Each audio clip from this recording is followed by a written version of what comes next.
bom podermos reunir na casa do Senhor para prestar culto, louvar a nosso Deus. Eu quero assim, esta noite, meditar com os irmãos na palavra do Senhor, que se encontra em Romanos capítulo 8, do verso 1 ao 14.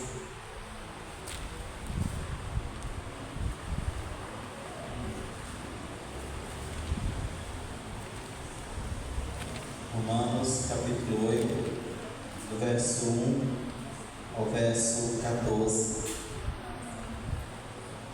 Nos diz assim a palavra do Senhor: Agora, pois, já nenhuma condenação há para os que estão em Cristo Jesus, porque a lei do Espírito da vida em Cristo Jesus te livrou da lei do pecado e da morte.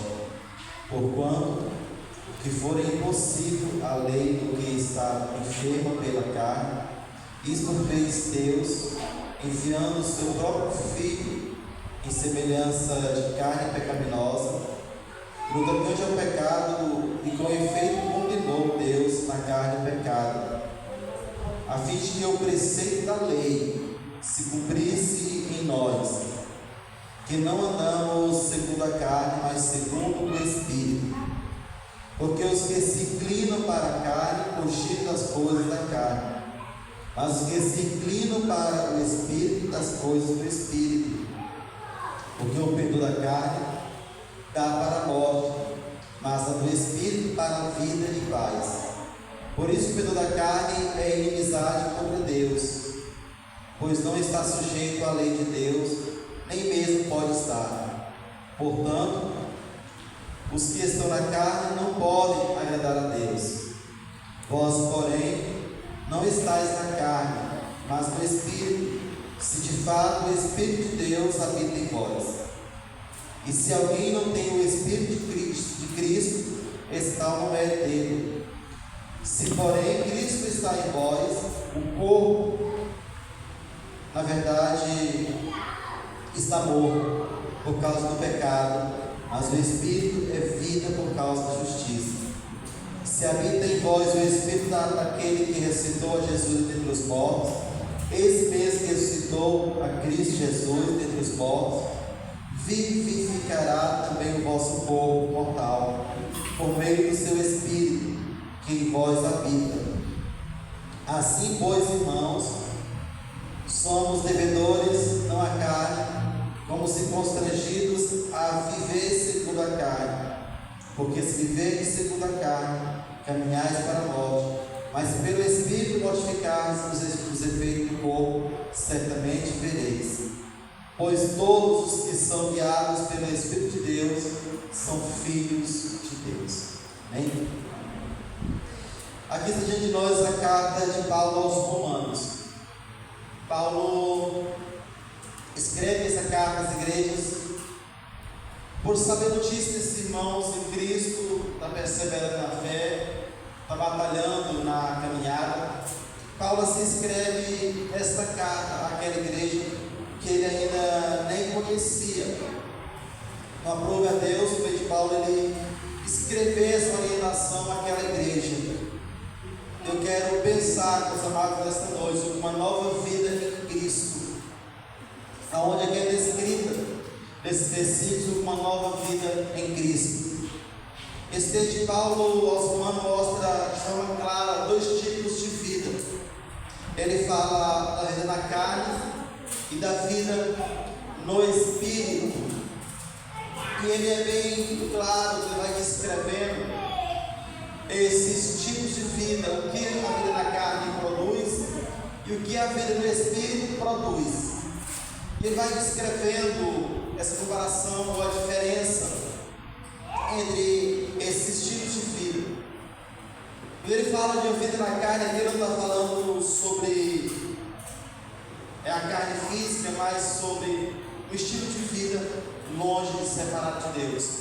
Uma vida que é guiada pelos próprios gostos, pelos desejos do ser humano, uma vida que é conduzida segundo a própria inclinação do coração do homem. E a vida do Espírito, ele fala sobre aquilo que o próprio Deus conduz, que Deus forja no coração do homem. A vida na carne, primeiro ponto, ela tem a mente voltada para a carne. No versículo 5 ele fala que porque os que se inclinam para a carne cogitam as coisas da carne. Quando nós olhamos ao nosso derredor, naquilo que o mundo busca, naquilo que as pessoas têm buscado se separar de Deus, exatamente o que esse texto está falando, que busca aquilo que lhe é propício, aquilo que lhe é agradável. Geralmente a busca ela está baseada naquilo que é passageiro, naquilo que é temporal.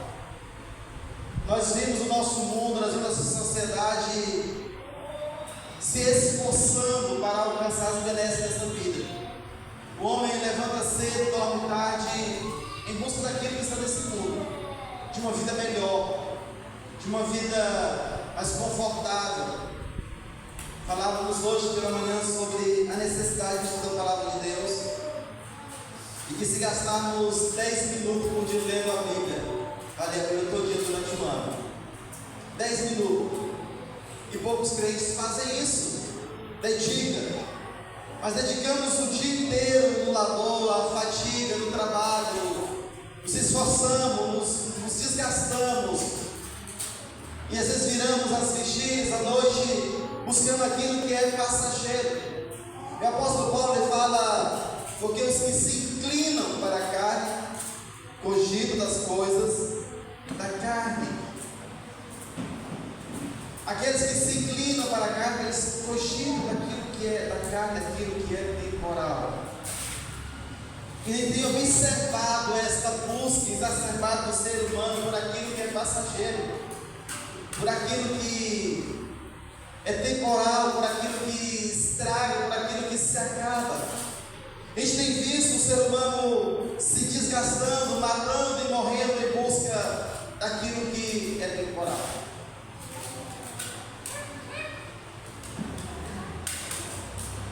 Aquele que vive na carne tem a mentalidade da carne, verso 6. Porque o perdão da carne dá para a morte. A gente olha no nosso redor, e se você for sincero consigo ver, vai perceber que a maioria das suas buscas, das suas lutas, suas fadigas, é buscando coisas passageiras. Aquilo que você tem se afadigado, tirado do teu sono, ela é em grande medida coisas passageiras. Aquilo que tem nos desgastado, que tem nos feito sofrer, é em grande medida aquilo que é passageiro, aquilo que é temporal, aquilo que está na medida aqui desse mundo, do plano físico, terrestre. Nós conhecemos de forma muito clara aquilo que é pecado, mas nem tudo que nós buscamos em si mesmo é pecaminoso. A questão é que eles buscando essas coisas aquém de Deus, separados de Deus. Deus não é a prioridade de nossas vidas. Mas quando buscamos, não buscamos porque queremos alguma coisa de Deus, e buscamos para alcançar aquilo que nós desejamos. E a nossa mentalidade, a mentalidade do homem sem Deus. Deus é tudo para ele, mas é tudo que ele não busca diariamente, é o tudo que ele não dedica a sua vida, é o tudo que ele não se consagra a ele, é tudo, mas o tudo que ele não é prioridade para ele. O homem sem Deus, ele olha para Deus como um bom velhinho que está chegando aí no final do ano, né? Um bom velhinho aparece nas mídias, nas redes sociais, aí, nas propagandas. Ele olha para Deus como aquele que pode lhe dar coisas, lhe dar saúde, lhe dar uma família bem estruturada, lhe dar uma casa, lhe dar bens. E essas coisas elas não são ruins em si, a questão é que nós tiramos a glória de Deus. A mentalidade é inimiga de Deus. A mentalidade que ela é inimiga de Deus, o verso 7. Por isso, pelo da carne, ela é inimizade contra Deus. Em Mateus, no capítulo 7, ele fala para buscar em primeiro lugar o reino de Deus e suas coisas de justiça. Buscar em primeiro lugar aquilo que é eterno, aquilo que vem de Deus. Buscar em primeiro lugar aquilo que dura para sempre, aquilo que não se estraga, aquilo que não é corruptível. A questão é que nós temos uma habilidade tremenda de inverter o valor das coisas, inverter a ordem das coisas. Nós geralmente buscamos em primeiro lugar as coisas, depois, se der certo, a gente, quem sabe, talvez, por acaso, está buscando a Deus. Isso que a mentalidade da carne, ela é inimiga de Deus, porque ela não cogita das coisas de Deus. O apóstolo Paulo, um fariseu, que ele diz que ele superava muitos da sua idade, que ele era um homem zeloso quando fariseu, ele era diligente na prática da lei, só que ele perseguia a Jesus Cristo enquanto fariseu, enquanto um homem religioso. Ele perseguia a igreja de Deus enquanto um homem religioso que amava as leis, que amava os ensinos, a escritura, mas ele não tinha uma vida com Deus. A sua mentalidade, a mentalidade desse homem, como um grande apóstolo, ainda era inimiga de Deus.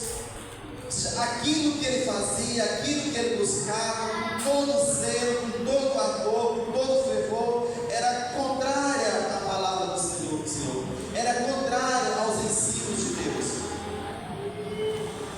Quanto mais nós que não temos nem a metade do conhecimento de Paulo das leis de Deus, que não temos a metade da dedicação de Paulo, ou quando ainda era Saulo, nós ainda damos uma mentalidade que torna-se inimiga de Deus, porque as nossas inclinações, a intenção do nosso coração, ela cogita das coisas desse mundo, mas separadas de Deus, longe do Senhor, aquém daquilo que é propósito de Deus nas nossas vidas.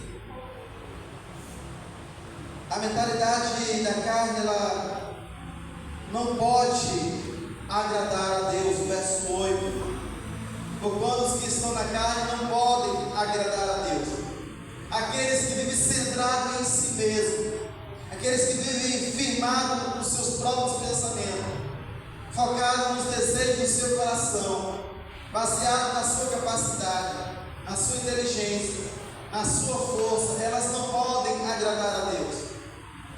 O homem natural, ela não pode agradar a Deus, por mais que ela tente de algumas formas fazer alguns atos religiosos, elas não podem agradar a Deus, porque mesmo os seus atos religiosos, eles são manchados pelo pecado do homem, porque é corrompido pelo pecado. A mentalidade, segundo ponto, a mentalidade do Espírito. A lei do Espírito traz libertação. O verso 2, o texto que nós temos: porque a lei do Espírito dá vida em Cristo Jesus. A lei do Espírito dá vida. A mentalidade da carne, ela traz escravidão, ela traz opressão, ela traz uma separação entre o homem e Deus. A lei do Espírito, ela traz vida em Cristo Jesus, ela traz restauração, ela traz libertação, ela traz renovo ao cansado, ao oprimido. Ela alinha a nossa visão à visão de Deus. Quando o homem ele deixa de viver segundo os seus desejos, ele passa a viver segundo o desejo do Espírito, ele é mortificado, os seus sonhos, o seu ego, o seu desejo. Ele passa a viver os sonhos de Deus, os desejos de Deus. Porque Paulo disse que não mais eu que vivo, mas Cristo vive em mim. Não é mais uma vida baseada no meu próprio desejo, mas agora é uma vida baseada na vontade de Cristo Jesus. A mentalidade do Espírito nos leva a olhar para Deus e começar a andar segundo os padrões, os parâmetros de Deus. A gente observa aquilo que o mundo tem buscado. na sua grande maioria. Ontem começou mais uma guerra entre Israel e o Hamas.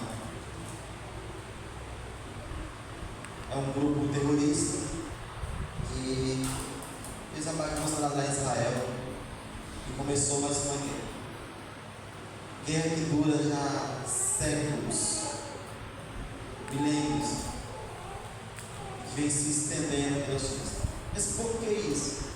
O homem que anda segundo a carne, as obras que ela produz é inimizade, intrigas, orgias, ciúme, inveja, rivalidade. E assim, ela discorre em palavras nossas, são várias as obras da carne. Agora, quando a gente volta para a obra do Espírito, diz que é paz, longanimidade, bondade, mansidão, ele produz domínio próprio. A obra do Espírito ela é completamente diferente da obra da carne. A mentalidade do Espírito ela leva o homem a glorificar a Deus, a honrar a Deus, a deleitar-se em Deus, mesmo em tempos difíceis, mesmo na escassez, mesmo nos seus labores, mesmo em suas lutas, porque ele está vivendo firmado, focado no Espírito Santo.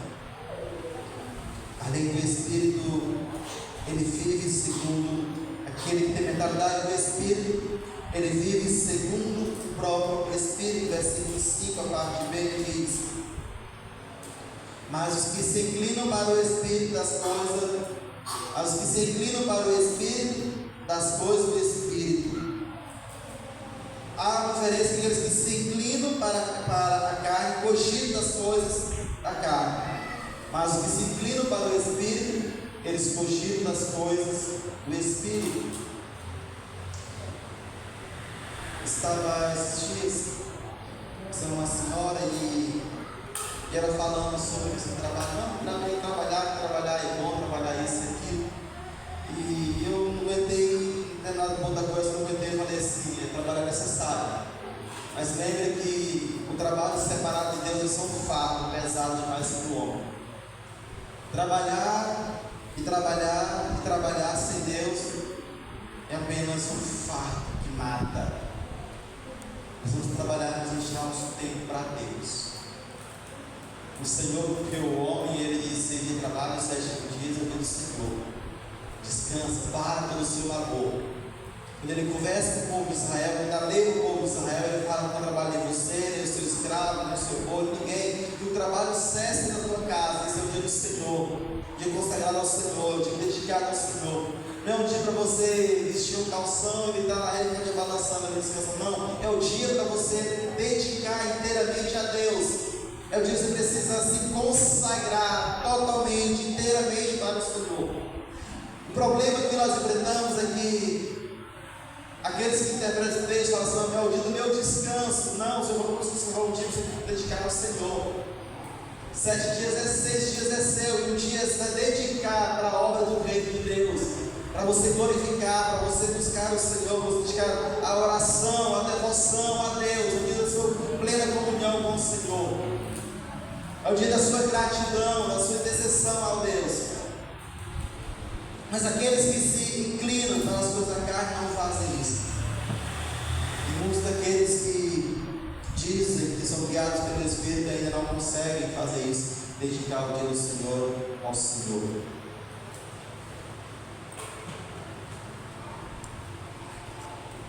A mentalidade do Espírito é vida, verso 6, a parte dele. Mas o do Espírito para vida e paz. Pela paz porque o da carne dá para a morte, mas o perdão do Espírito para a vida e paz. Então, a mentalidade pelo do Espírito leva a vida e paz. Quando o apóstolo Paulo aqui ele fala sobre vida e paz, ele não está falando de alguns anos de vida que o ser humano pode viver aqui nesse mundo. Isso é muita pouca coisa. Se toda a obra de Cristo, ou se a morte e a ressurreição de Cristo, fosse apenas para nos proporcionar alguns anos de vida e paz nesta vida, isso não seria muito desperdício e tamanho sofrimento. Seria em vão tamanha labuta que Cristo passou para salvar o pecador. Não adianta o homem ganhar o mundo inteiro e perder a sua alma, diz o próprio Cristo. Não adianta o homem viver muitos anos de vida aqui e passar a eternidade escravo do inferno. Não adianta o homem agariar recursos, bens aqui nesse mundo, ter uma família bem sucedida e uma vida escravizada na eternidade. Quando ele fala que o Espírito é para a vida e paz, ele fala de uma paz com Deus, uma vida eterna. O homem no período da carne, ele é inimigo de Deus. Deus se batalha contra ele, Deus é contra ele. A gente observa que muitos homens nessa vida são homens prósperos financeiramente. No entanto, são escravos dos seus bens. Vivem uma vida de uma ascensão financeira. No entanto, eles vivem escravizados, aprisionado nos seus bens. O próprio Cristo, ele conta a parábola do rico e de Lázaro, e ele fala que quando os dois partem, fala para o rico: você recebeu o seu bem, todos os bens na vida, enquanto Lázaro, ele não tinha nada. Ele fala daquele rico que ele viu uma vida regalada, uma vida que se manchava. No entanto, ele não se preocupava em buscar a Deus. Meus queridos, muitos de nós, se Deus nos desse tudo o que nós queríamos, o que nós queremos, nós nem lembraríamos que Deus existe. Se nós tivéssemos uma família top, nós tivéssemos os bens que nós queremos, a saúde do jeito que queremos, nós não lembrávamos de Deus. A gente vivendo às vezes debaixo do chicote, não se rende a Deus. Totalmente, quanto mais a gente vivesse do jeito que a gente queria, tranquilamente, a gente não lembraria de Deus. A gente vê isso acontecer no nosso dia a dia. Às vezes a gente lembra, a gente invoca o inimigo de nossa alma quando a coisa acontece, em vez de invocar a Deus. Tem nossos pensamentos, se afasta do Senhor, as nossas inclinações, elas se distanciam de Deus. Por nada nós deixamos de cultuar o Senhor, nós deixamos de ler Sua palavra, nós deixamos de orar a Deus. Quando as coisas começam a aliviar para a gente, você tende a relaxar. Quando o parafuso aperta, ele diz: ó meu Deus, tem misericórdia de mim, tem compaixão da minha alma. O perdão da carne, ela se afasta, mas o perdão do Espírito, ela produz vida e paz. O apóstolo Paulo, ele fala: ele foi posto um espinho na carne, que me esbofeteava.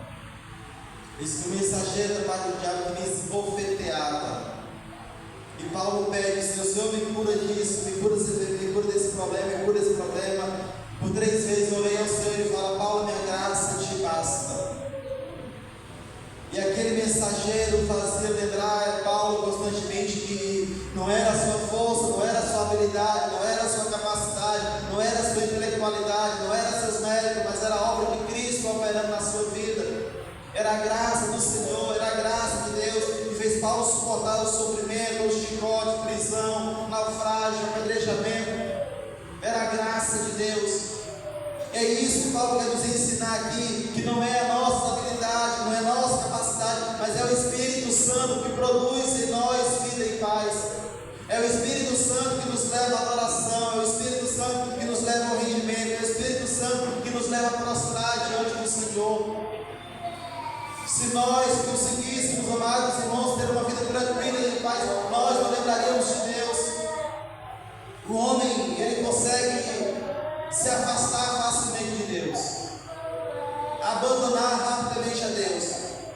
O homem consegue, em poucos segundos, deixar o Senhor e seguir pelos seus próprios caminhos errôneos.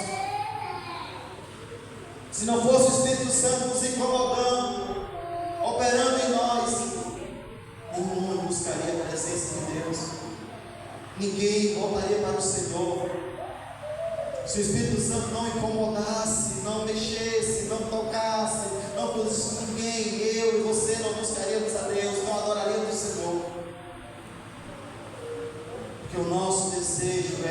mensagem é contrária ao Senhor. Isso que o apóstolo Paulo diz que o pendor do Espírito, a obra do Espírito, ela produz sim. Quem tem a mentalidade do Espírito está debaixo do domínio do Espírito.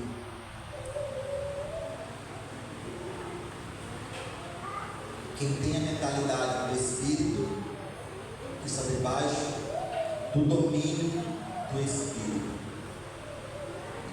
Estar debaixo do domínio do Espírito é ter a vida guiada pelo Espírito Santo de Deus, ter a vida conduzida pelo Espírito Santo de Deus. Não é apenas falar palavras em nome de Cristo. Hoje tem um grupo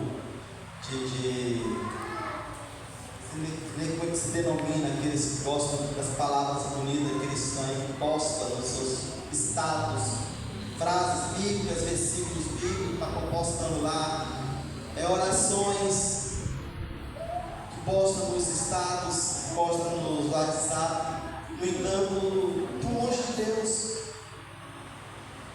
não tem comunhão com Deus, não tem vida com Deus,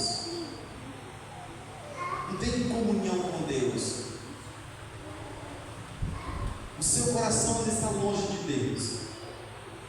Elas não querem se comprometer com Deus, elas não querem se submeter aos mandamentos de Deus, elas não se curvam diante do Senhor.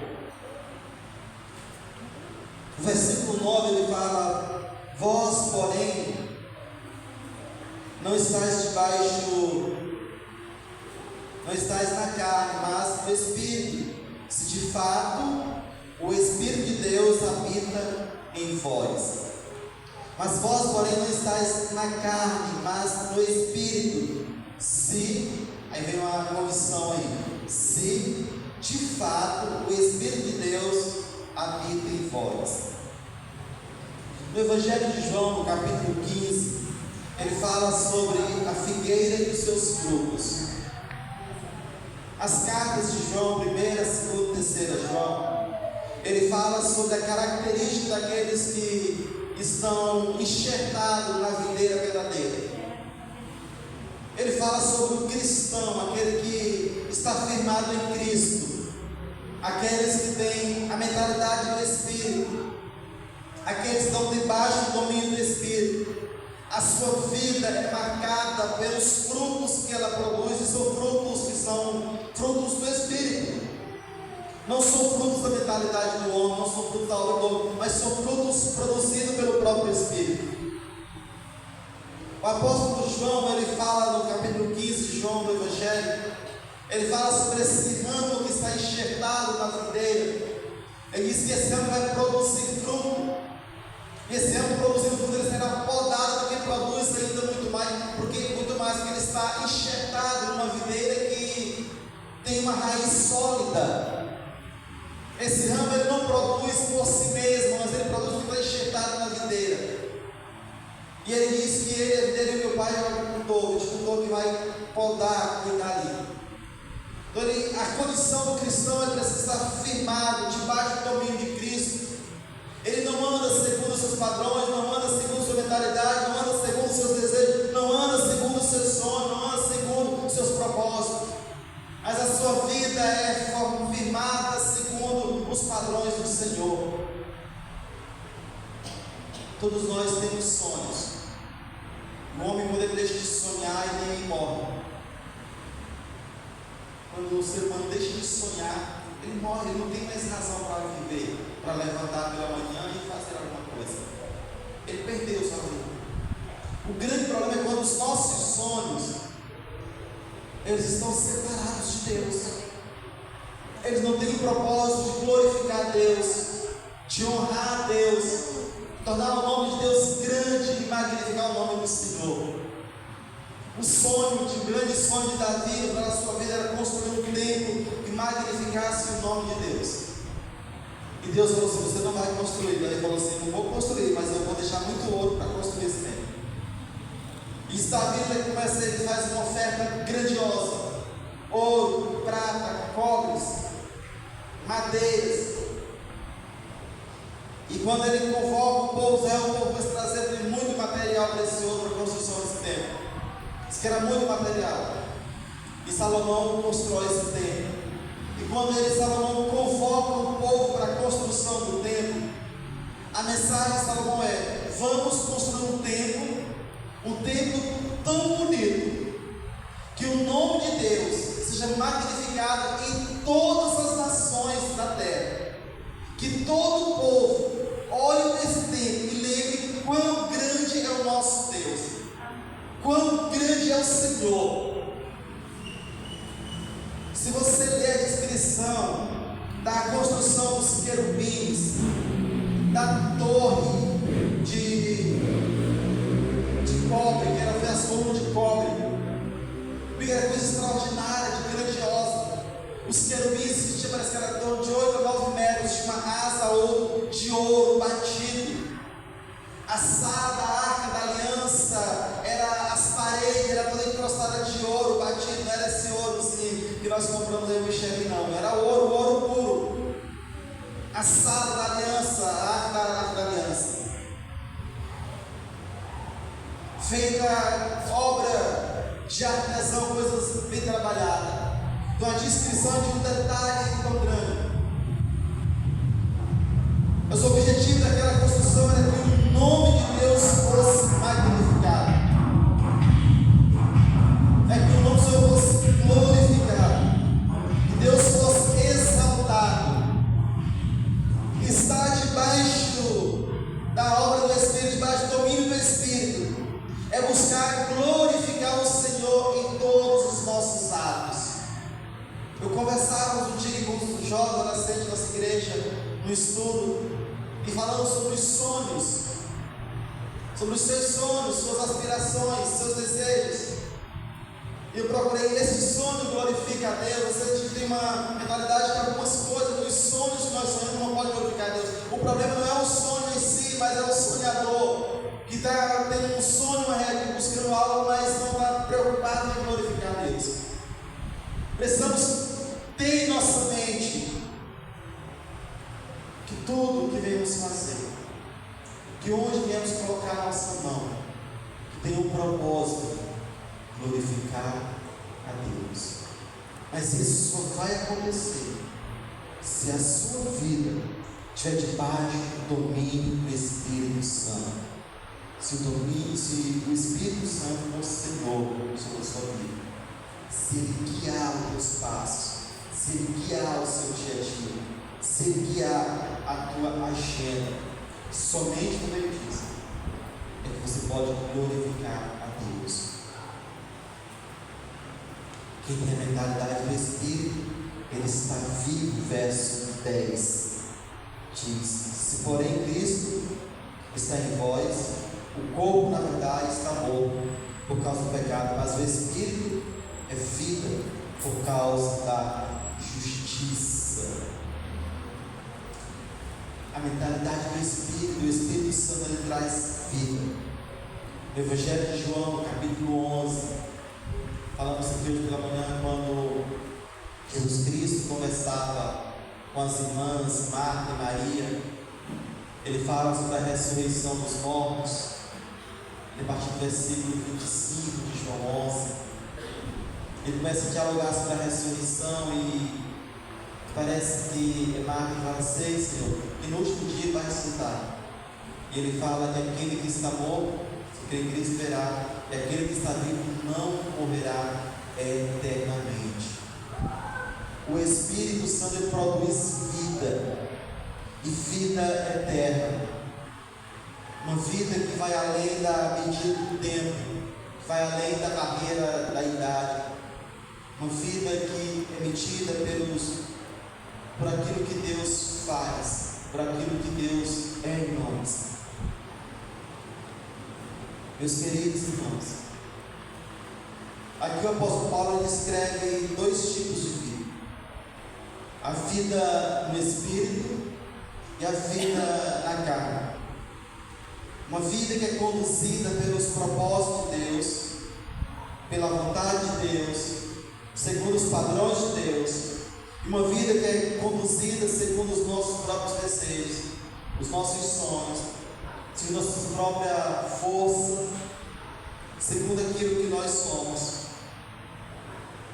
E ele disse que a vida na carne ela produz morte, porque ela não tem vida em si, que ela está morta. E a vida no Espírito ela produz vida, porque o Espírito de Cristo ele é vida e paz.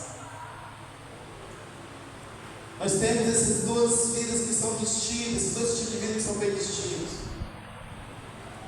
Um desses tipos de vida ele glorifica e exalta a Deus. O outro simplesmente segue os parâmetros nossos mesmos, os nossos próprios padrões, os nossos desejos, as nossas anseios. E essas vidas ela vai colher frutos agora e na eternidade.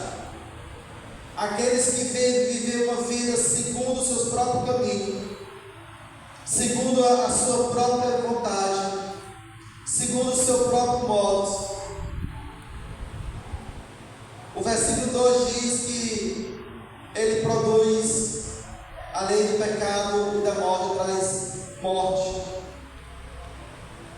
porque ele não pode glorificar a Deus, ele não pode honrar a Deus, ele não pode submeter a Deus, porque os desejos da carne ele não podem honrar o Senhor.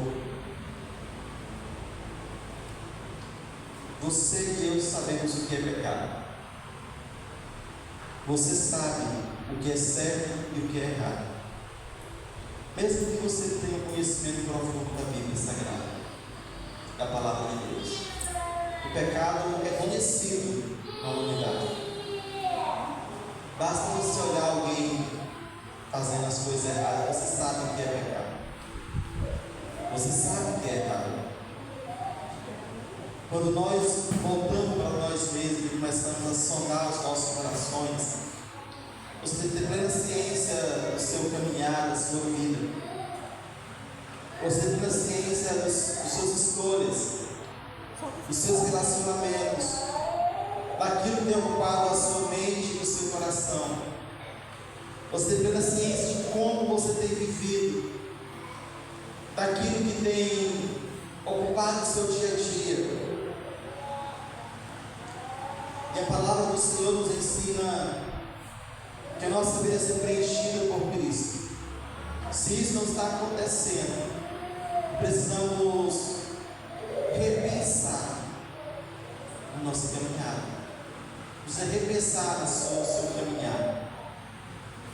O próprio Cristo ele ensina sobre dois caminhos, sobre duas portas e sobre duas moradas. Existem dois caminhos, existem duas portas e existem duas moradas. Não tem um terceiro caminho, uma terceira porta, mais ou menos, uma morada mais ou menos. O apóstolo Paulo, ao escrever esse texto, ele mostra a vida que segue no caminho estreito. Uma vida que entra, aquele que entra pela porta estreita, mas que encontra refrigério para a sua alma no local de descanso eterno. Ele também descreve aquele que caminha por um caminho espaçoso, que entra por uma porta larga e espaçosa, e que a morada é um local de tormento e sofrimento eterno. Ele descreve de forma muito clara essa caminhada de um homem aqui na terra. Ele é muito claro quando ele descreve a forma de andar, como devemos andar e quem deve conduzir o nosso andar. Ele não está falando de um conhecimento intelectual a respeito de Deus. Ele não está falando de você conhecer a Deus de ouvir falar. Ele está falando de um caminhar diário com Deus, de uma vida diária com Deus, onde Deus torna Senhor sobre a sua vida, onde Deus passa a governar a sua vida, até manter a autoridade da sua vida diária. Mas ele fala também de uma vida que vive segundo os seus próprios padrões, onde Deus é apenas uma figura histórica,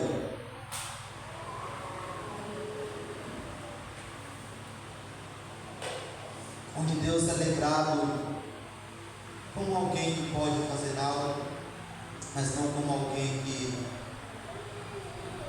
faz parte do seu relacionamento pessoal e diário. O próprio Cristo nos ensina sobre o caminhar com Cristo, sobre andar diário com o Senhor. Uma vida que um homem que anda com Cristo diariamente, uma vida colocada nos pés do Senhor, uma vida firmada no trono do Senhor. O Senhor coloca diante de nós a responsabilidade dessa caminhada. O Senhor coloca diante de nós a responsabilidade de seguir esse caminho. Ele se apresenta como um caminho para que nós possamos trilhar. Ele se apresenta para nós como a solução para os nossos dilemas. E Ele nos chama a irmos até Ele, a caminhar por esse caminho. Ele nos chama a entrar por esta porta. E Ele nos chama a desfrutarmos desse banquete que Ele tem preparado. Ele mostra o caminho, Ele mostra a porta, Ele mostra o banquete. Aí Ele nos chama a caminhar. Ele fala: vinde a mim. Ele fala: eu sou bom pastor. O bom pastor conhece e chama as ovelhas pelo nome e ela nos segue. Ele fala: aquele que me ama vai guardar os meus mandamentos. Diz: aquele que me ama vai ouvir a minha voz e vai seguir aqueles meus ensinos. O Senhor lhe chama a assumirmos o compromisso diante dele, que é seguir esse caminho.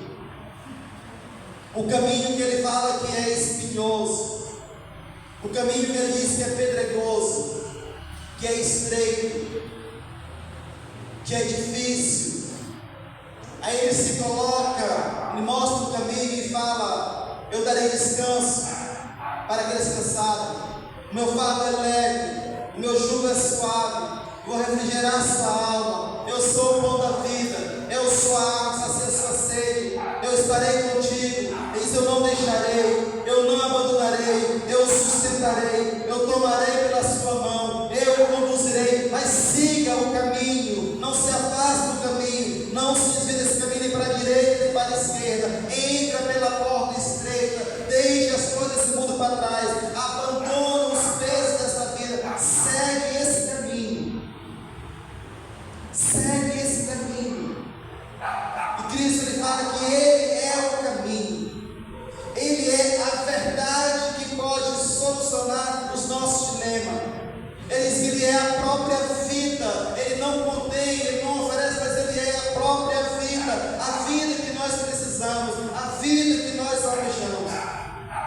Mas Ele nos chama: vinde a mim, vinde a mim. Ele não exige que nós abandonamos o nosso mundo. Ele fala: vinde a mim, eu vos aliviarei, eu os curarei, eu os transformarei, eu os restaurarei, eu mudarei a sua história. Não tente fazer esse caminho sozinho, eu estarei contigo. O Senhor está nos chamando a botarmos o pé nesse caminho e começarmos a andar.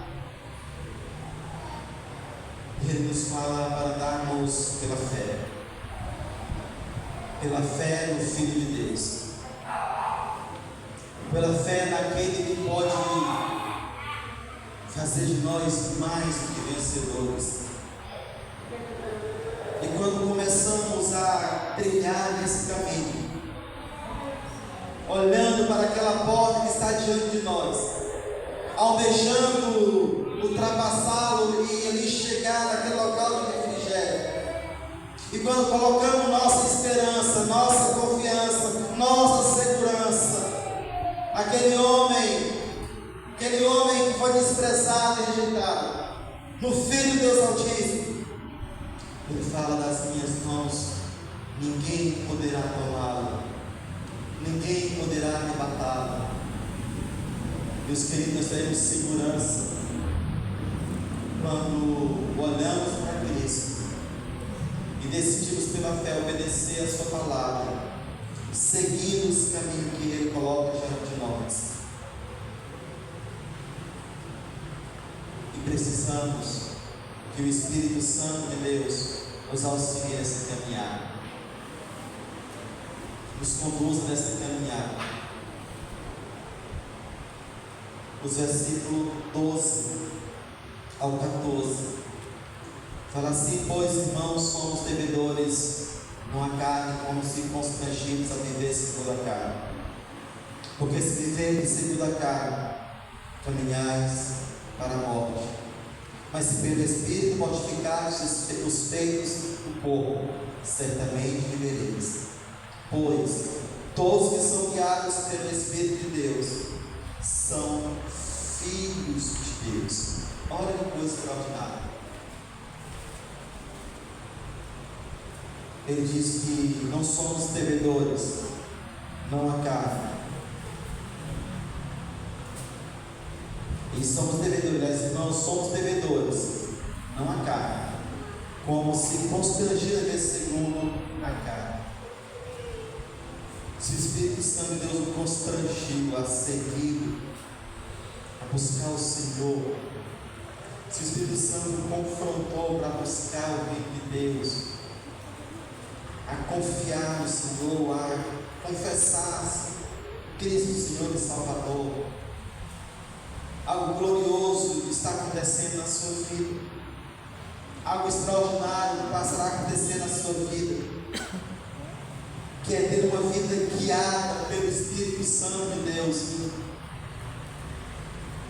Tornar-se devedor não é esse mundo corrompido,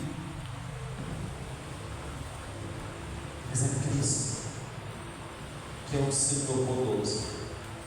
Giovanni, no livro Peregrino, ele descreve o cristão na caminhada, e quando ele discute, tem uma luta com Beelzebul, ele fala: eu saí da cidade de destruição, porque o Senhor é ruim e o salário é mau.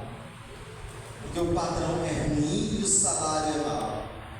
Eu decidi buscar a cidade celestial, e eu tenho agora um novo Senhor, porque Ele é bom e o salário é extraordinário.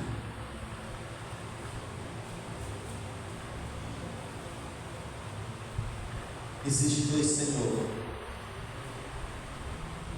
que governam e que disputam pelas vidas. Um dos dois está governando sobre as vossas vidas. Beelzebul, o Cristo ressurreto. Se ainda vivemos debaixo do domínio da carne, certeza absoluta está andando no caminho largo. Mas Cristo nos chama a vivermos segundo o Espírito e termos Cristo como Senhor e caminhar para a vida eterna. Pois todos que são guiados pelo Espírito de Deus são filhos de Deus. O filho passa a habitar na casa, na vida da casa do seu Pai. O Senhor nos faz filhos no meio de Cristo Jesus, nos faz herdeiro tudo que Deus prometiu, vai ter juntamente com Cristo. Eu concluo a palavra desta noite com o versículo 1 do capítulo 8. Agora, pois, já nenhuma condenação há para os que estão em Cristo Jesus. Nenhuma condenação há para os que estão em Cristo Jesus. É o que o Senhor nos oferece, amados irmãos e irmãs. Quando nos colocamos debaixo do domínio de Cristo, não há mais nenhuma condenação. A nossa caminhada, ela torna-se guiada pelo Espírito Santo. nós caminhamos em direção à eternidade, às moradas celestiais. Isso não há mais condenação, e Ele diz que nós somos filhos de Deus. E o Senhor, no dia que nós chegarmos à entrada das moradas celestiais, seremos recebidos não como estrangeiro, não como forasteiro, mas como filhos que peregrinou por este mundo, uma caminhada para as nações celestiais, e será recebido pelo Senhor e seus anjos, as moradas eternas, que Ele assim prometeu e Ele cumprirá. Amém. Que Deus em Cristo tenha misericórdia de nós e nos ajude a caminharmos pela fé, sabendo que em Cristo somos mais que vencedores e que nenhuma condenação há para aqueles que estão em Cristo Jesus. Os convido a se colocar em pé, vamos orar ao Senhor desse palavra do nosso Pai Celestial.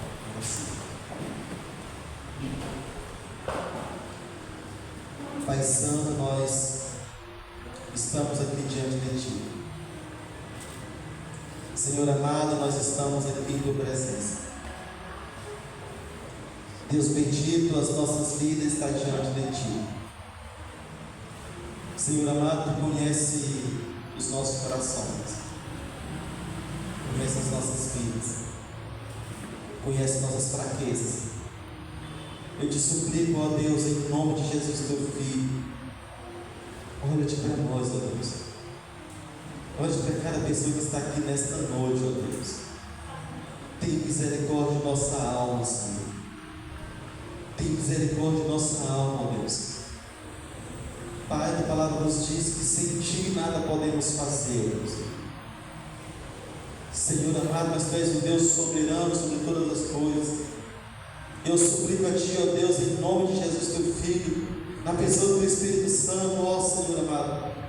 Ajuda-nos em nossa caminhada. Ajuda-nos, ó Deus, na nossa peregrinação, na nossa jornada, na caminhada à cidade celestial.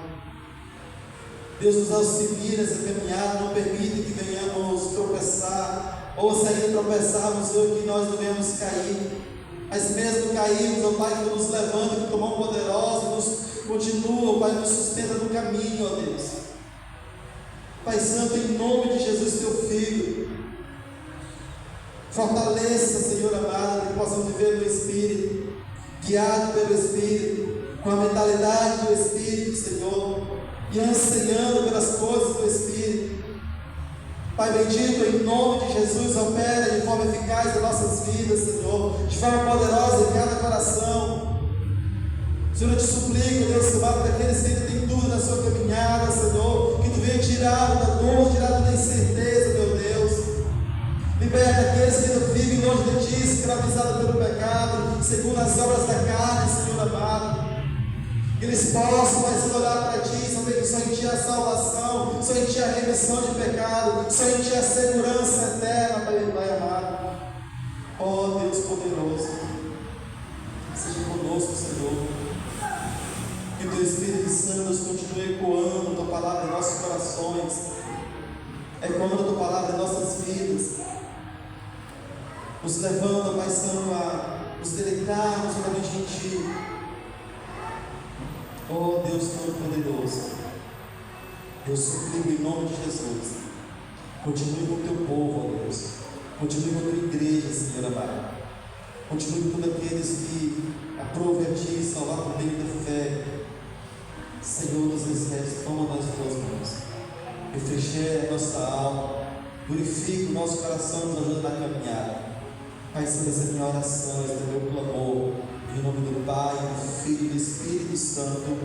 Amém e amém. Não pode sentar, nós estamos encerrando. Se eu estarei transmitindo os avisos. E logo após.